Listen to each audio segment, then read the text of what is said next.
65 Deluxe Reverb reissue, another one. Complaint is no sound, and the owner said that he had tried to fix this amp, and I'm going to see if he's having any problems on the inside. He said some resistors had burned, and when he changed those out, he was afraid he damaged the pads on traces, and that's very possible. We'll get to that, but the first thing I wanted to do is make sure that it wasn't something simple as far as no sound. So here's the amp with my shop cap.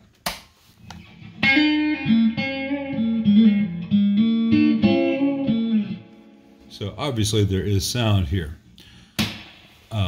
There's a ground noise when I touch the hardware there that should not be there. I'll look at that once I open it up. I've got it on the phone mic rather than the lav mic right now because I wanted you to hear that bit of guitar. The rest of this will be for the lav mic. It does sound better. But when I measure right here at the speaker terminals, I've got 7 ohms. So it's the speaker is working. When I measure here at this plug, the factory plug, no connection whatsoever. And what happens is these, oh, sorry about hitting the camera. What happens is these plastic molded cables that Fender uses in these reissues, they develop internal breaks, often in here, where you can't do anything about it. So I will be replacing this cheap molded plastic cable with something real, a Switchcraft or Neutrik or Rian plug, and some real good wire, and I'll solder it. Now he's got a Utah in here, which is not something that ever came with the reissue, as far as I know. It says custom engineered for Fender Utah. Now, I don't know whether this is an 80s thing. I've never run into this. All the Utahs I've seen are old. Well, I can't get that off of my fingers. That's a good sign. So we'll look at that and see what the speaker actually sounds like. Actually, we can test that right now. All right, I've got it going to an adapter with some alligator clips. So we're going to test that speaker before I solder it.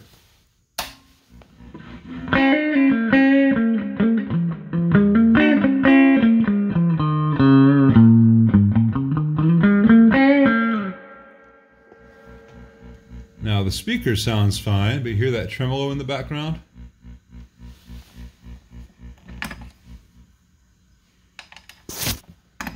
I've got the tremolo intensity off as far as I know.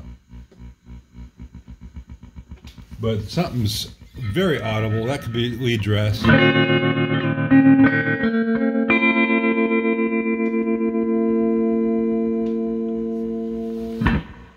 So we'll check that. But the reverb's working. And the tremolo's probably lead dress. We'll show that later. And this Utah seems just fine. So this is a promising place to start. But I just want to let everyone know that if you have one of these reissues, or the Blues Junior, or the Blues DeVille, or the Hot Rod series, any of those current Fenders that use this really crappy plastic molded speaker cable, get that changed out. A plug costs $3 to $5. The cable, the length of wire necessary to do that is $1 or $2. Most guys can solder that for you. Most guys who install pickups can install a speaker, can wire together a speaker cable. You know, it only has to be, what is this about? This is about 14 inches long. I'm making about 16 inches long for a Deluxe Reverb. It's such a no-brainer. It protects your speaker, protects your output tubes, protects your output transformer, protects the entire amp, because it's just such a common way for them to fail. All right, I verified a few things before starting to record. The filter caps are original. They don't seem to be leaking. I'll ask him how much service he wants, whether he wants this to be full upgrade for reliability and tone, or whether he just wants it to be a good quality repair. The resistors that were burned were R70 and R71, which are 100K half-watt carbon films. They're just the heater balance resistors. And regardless of whether we're doing the full mods or upgrades on this, I will be moving the heater connections from the board to the octal socket and installing new heater balance resistors there. So R70 and R71 will be relics at that point, meaningless. So if there is damage to the traces under the board there, it won't affect anything. I'm first going to see if we have a real problem with that vibrato noise in the background by just moving the lead dress around. Now this is the wire that goes from a vibrato circuit to this jack, and it is run very close to these wires, which are for the reverb and reverb mixer circuit. So I'm going to move this grid from the reverb away and the plate from the reverb away.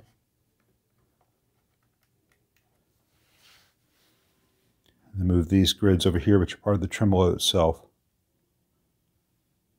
And then that noise goes away once that yellow wire was moved. It's on the cathode there. It's almost completely gone.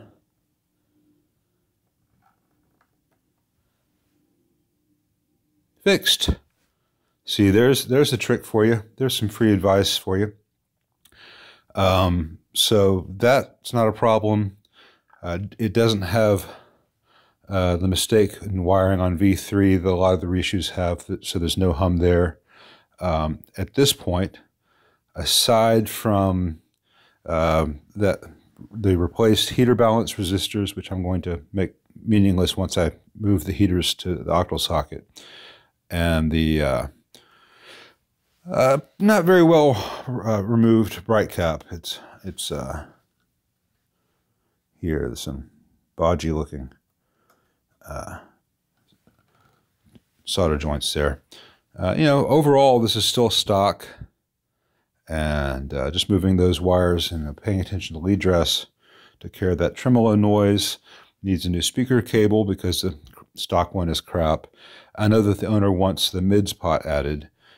So at the very minimum, I'm going to move the mids pot, add a mids pot for the reverb channel, and move the heater wires from the quick connects on the board over here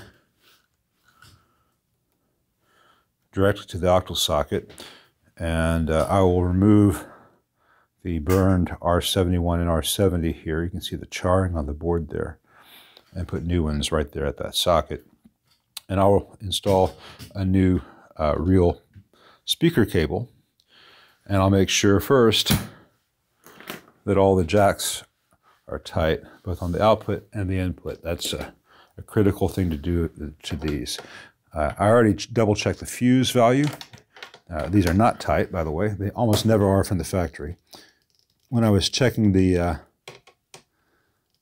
filter caps, I tightened the hardware holding the output transformer, reverb transformer, and choke. Those screws are never tight. Tightening up the foot switch and speaker jacks now, because that's, especially on the speaker jacks, that's critical. Make sure the input jacks are tight. Not too bad, but not as tight as they should be. And next thing I'm going to do on this point before I speak to the owner, because overall I have very good news to give him, is I'm going to make sure the connections on the power transformer to chassis are tight. Here's my thing, 11/32.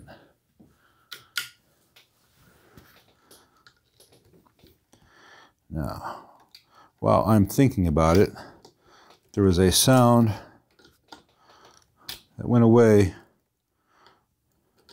actually got worse when I touched ground on the chassis. That was at the switches here. Or was it at the jack? So let me make sure that that chassis ground connection here is tight.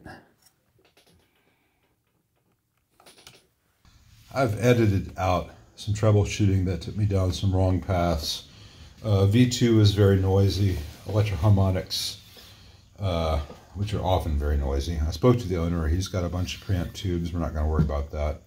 I've got a Mullard in there for right now for my test purposes. Aside from the speaker cable and the heater, which needs to be moved to the tube socket, and those heater balance resistors will be moved to the tube socket as well, so that if they go wrong in the future, they can't burn a board. And aside from adding a mids pot, which is a nice thing for these, the remaining issue of this amp is a little bit odd. If I turn the volume pot, let me turn the volume off on the guitar. If I turn the volume pot, hear that crackle, staticky sound? That's why I have this without the lav mic. Now if I do this while touching the chassis, that crackle goes away. As soon as I touch the chassis, quiet. And that tells me that the connections to ground in this amp are not great. And in this amp, the circuit ground is made through the pots and knobs, the pots and jack board here. And I need to remove this and clean all the surfaces involved and reconnect it very tightly, at which point that should be quiet no matter whether I'm touching the chassis or not. It's quiet now because I'm touching the strings of the guitar. But the amp is overall sounding fine. And I spoke to the owner, and since in the other room I've got a 66 Pro Reverb of his that will probably need a good bit of work to make it really nice. We're not going to go full tilt on this. We're going to do the heater stuff, the speaker jack, the mids pot, fixing the grounds, and we're going to change out the IC brand filter caps for some F&Ts, and I'll make sure the bias is good. Other than that, you know, we're going to leave it pretty much stock, and it sounds pretty good in stock form. It'll just sound a little bit better with the new filter caps, and better for a long time with new filter caps. It'd be much less likely to have fire with the heaters run to the output sockets, and need to get it so that it's quiet no matter what the operating conditions are, and that'll be that grounding. So we're in a good place for this.